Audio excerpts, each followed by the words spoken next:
Today's been a great day, and I will tell you, it's really convenient for Adrian and I to sit in some of these other sessions because people have been talking about influencer quite a bit. We're going to talk about it some more right now. So to kick us off, like the voice of God said, I'm Crystal Duncan. I'm the head of partnership marketing at Tinuiti. I actually have been in the influencer space for 15 years now. I lucked out. I started off there really early, and we lucked out today because we're here with my dear friend, Adrian Lehen.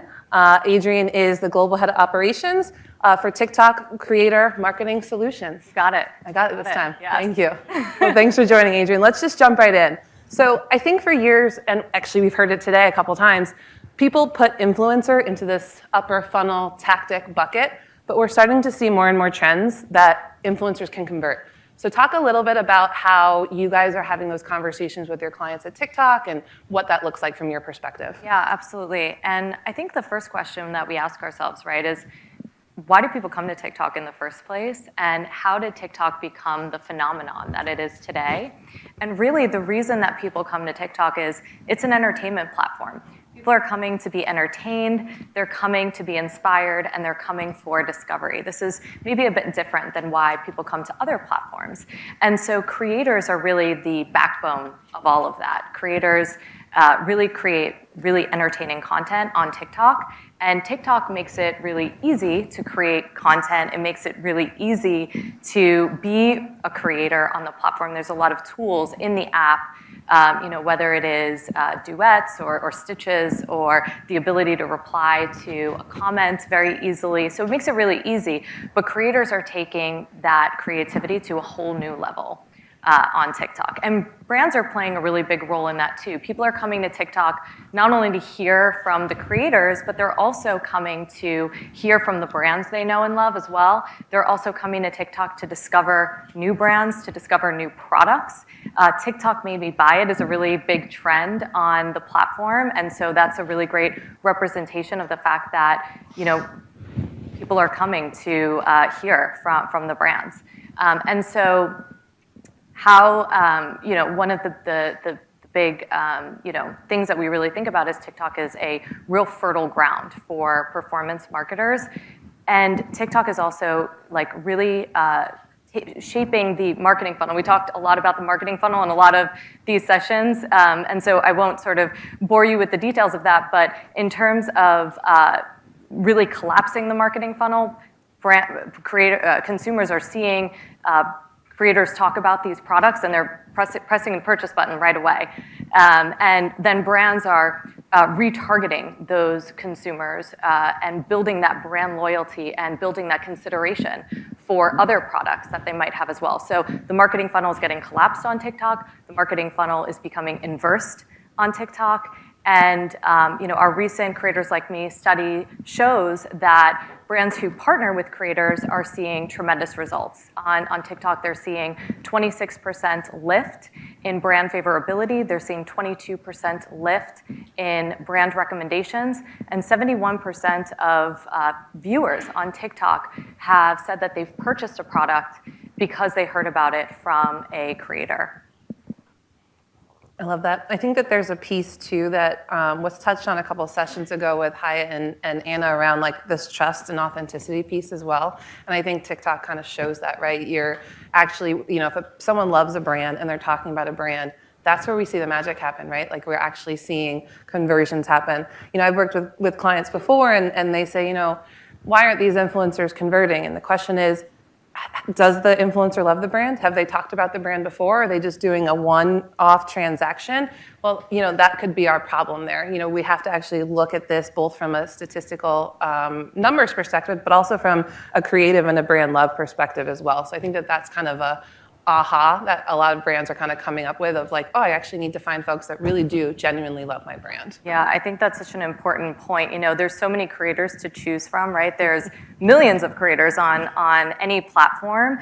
And, there's creators who have 10,000 followers, creators who have 100,000 followers or 1 million followers, and there's all these different niches and sort of verticals. It's so important to look at the data, right? But you also have to be like spending some time and understanding who these creators are and what type of content do they typically post, and is this going to feel native to the type of content that they're posting in their feed? And so, Crystal, from your perspective, how are you looking at identifying the right creators and building those strategies that are building that great collaboration? Yeah, it's funny. I guarantee you, I could look across this room and say influencer or creator. Everyone in this room would have a different vision in their head of what that is, from a celebrity to a large TikTok star to YouTubers. I mean, it runs across the board. So what we always counsel our clients on is, what is the reason we're using influencer? Why are we trying to do this? And I've asked that question before. Clients will be like, I want to do influencer. Why? What's the point? And some of them, there is a valid answer. And I will tell you guys a funny story without naming brand names. I had a client once also say to me, well, I saw Addison Rae on Keeping Up with the Kardashians, so obviously this must be something big. And I was like, well, sure, but we're not going to do it for that reason. Let's have a strategy behind it. So building a strategy it sounds rudimentary, but to us, it's the most important piece, right? Understanding what we're trying to do from a KPI perspective, understanding who we're trying to target, and then understanding what we're trying to say, right? The creative is a big piece. We're going to talk about that in a little bit. But if we don't have that foundation to actually build our program on, we're jumping ahead. We don't actually have something to actually structure our program on. And I know it gets exciting. When we're talking influencers and creators, people get excited. I'm sure you hear it all the time too. I love this person. I want to work with this person. But that's where we get subjective. If we don't have the strategy in place to understand what the numbers are that we're trying to achieve, then we're building our house without a foundation. It's just not going to work for us. So that is the way that we always start. And then additionally, obviously, budget lends into that as well, right? The larger the folks we work with, the more normally a cost comes with that. So the combination of those two things inherently then drive who our creator can be and then what platform they will be on as well. I think the other big piece that we forget about sometimes is it is wonderful if the influencer or the creator checks all the boxes for our target demographic, but if their audience does not, we've missed a huge opportunity. The influencer is actually talking to their audience. We want to make sure that their audience is relevant to our target because that's who we're trying to reach. So doing that extra research, understanding who their audience is going to be a huge piece in that as well. Yeah, that's a really great point. I mean, it's not a one-size-fits-all approach. Creator marketing is so dynamic, and there's so many different strategies that you can deploy. And depending on what your budget is, right? Like you might not be able to afford Addison Rae, or it might not be the best creator to choose for like a performance campaign, for example, right? And so, yeah, I love also what you said about like the audience piece, and the way that we think about it too at TikTok is like demographics in and of itself, right? That's like a pretty antiquated or kind of old school way of thinking about building your creator or creative strategies, or really even like your targeting approach. It's really all about the communities, right? Because there might be an audience that is of a certain age or gender, or maybe they live in a certain location, right? But what are the communities that they are a part of? Why do they come to a platform like TikTok? Are they coming for entertainment? Are they coming for comedy? Are they coming for clean talk or book talk? What is the big life moment that they're going through? Keeping in mind all of those different pieces and really diving deep into those insights. And then, on TikTok, a lot of the, marketers that we see having great success are the ones who are tapping into multiple different communities as part of a larger campaign strategy. That can be a little bit overwhelming to some brands, right? Like, how do I make sure that I craft this messaging that's really going to relate to these 5 different communities? Well, creators help you to skip 3 steps in getting that right, because you can draft one creative brief and hand that creative brief to 5 different creators or influencers, and those 5 different creators can bring that brief to life and bring that concept to life in a way that is entirely native to that community. And so you don't need to master the messaging anymore. As a brand marketer today, you can really draft that really strong creative brief and let the creator kind of take it away. Which is sometimes hard for brands to let go a little bit, huh? But it is where the magic happens. It is, absolutely. And that's something that we're teaching brands too a lot, is like to really let your brand kind of like live and breathe in the TikTok environment. People are talking about your brand anyway, and be part of those conversations rather than just trying to like control the messaging and control the narrative. And that segues really nicely into talking more about creative. I think that this is kind of a double-edged sword in a lot of ways, right? But what creative tips and tricks are you telling both your brands and your creators about, how they can create the best output, how we can have the highest converting content? Yeah, absolutely. So a couple of years ago, we spent a lot of time telling brands why they should be on TikTok. We're no longer really talking about why you should be on TikTok anymore, but really more about how you should show up in this platform. And we're really teaching brands to kind of like unlearn a lot of the antiquated kind of marketing approaches that maybe have been successful in the past, and really trying to teach brands how to lean into the parts of TikTok that really make the platform unique, which is the fact that it's really participatory. There's so much conversation that's happening. There's so much discovery that's happening. And so there's several different like best practices that we tell brands. I'll cover off on like 3 of them and kind of highlight some examples. The first is that really focus on the participatory nature of TikTok and do so through co-creation. And a really great case study on that end is one with Campbell's for goldfish, my son's absolute favorite snack. I don't know about you guys. But yeah, so they partnered with an NBA player. His name is Boban. He's part of the Warriors. He challenged the TikTok community. He has these giant hands, and he challenged the TikTok community, how many goldfish can you hold in your hand? And the video kind of showed him like adding more and more goldfish, and he got to 301 goldfish, which is pretty crazy.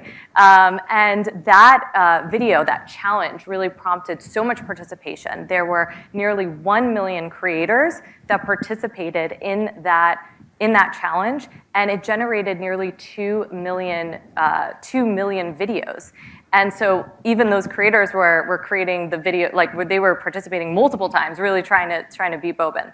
And that campaign garnered over 12 billion with a B views and on the hashtag, and then a 19% engagement rate, which again, like these are metrics that are pretty unheard of in most marketing campaigns. And so really leaning into participation is something that we find a lot of brands have great success with. The second is really making sure that your strategy is really native to the platform. And keeping in mind that you don't need to reinvent the wheel. You don't necessarily need to come up with your own creative format on TikTok. A great example of this is with IHOP. IHOP had their Halloween campaign. They wanted to introduce all of their new pancakes and menu items. And so they partnered with Isaac Likes.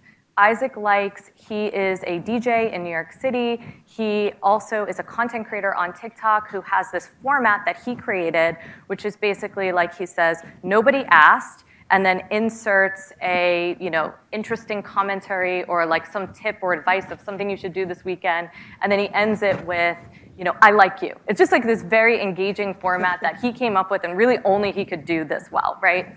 And so IHOP partnered with Isaac Likes, and he integrated IHOP new menu items and some comedy and some food hacks into that format that already was sort of living and breathing natively in his feed. And that was a really successful campaign. It was paired with a Foursquare study and proved that it drove an increase in foot traffic into the restaurants. And the third piece of advice we give creators is kind of what you referenced earlier, right? Which is you gotta trust the creators. And the creators know what's going to resonate with their audience. And so a great example of this is Carly Joy went viral in February when she was reviewing EOS's new shaving cream. And she gave this very colorful, raw, like very honest review of her experience and sort of like demoed using the shaving cream. And it was certainly, if you watch the video, you would never, as a marketer, kind of like script this out. But it was so honest, and she's such a girl's girl, and it was such a likable piece of content that EOS saw an increase of 450 times their normal site traffic, and it nearly crashed their website, and a 25x increase in order volume due to this video. And so you really need to trust the creators. They know how to create the content that's going to resonate, and really lean into that participation, engagement, and conversation on the platform.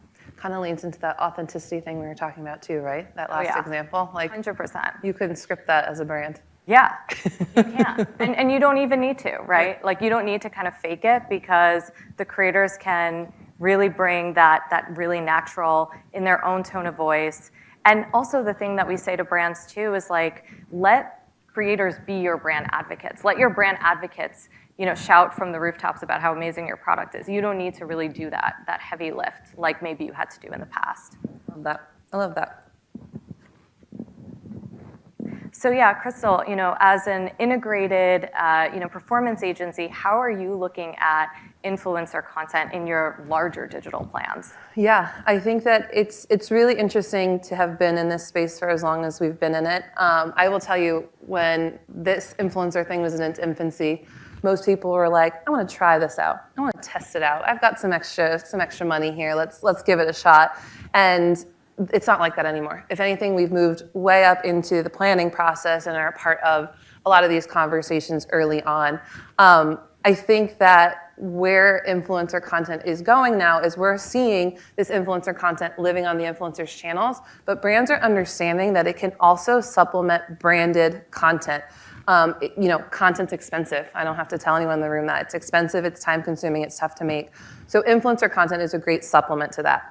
And like for the brand folks and the creative folks in the room, I'm not saying we're getting rid of branded content. That would be impossible, right? This is a supplement. This is something to help with that. And we're seeing, almost every single client we work with asking us to contract in rights or ownership of the content so it can be, served and used in other places from a paid perspective as well as an owned perspective. A lot of brands are repurposing this content on websites, their social media, obviously, but we're also seeing folks get a lot more savvy, and we're building in influencer content into OTT assets. I was watching TV the other day. I don't know if you guys have seen this commercial yet. There's a Yeti commercial out there now where it's cell phone footage. You can tell someone captured it, and the cooler is burnt. It was like, must have been in a fire or something. And they open it up, and there's still ice inside. And they're like, oh, there's ice inside. Yeti can even keep it cold in a fire. And I look at my boyfriend, and I'm like, that's influencer content, that is. And he rolls his eyes and we move on. But like we're seeing more and more of that, and it's just second nature to us.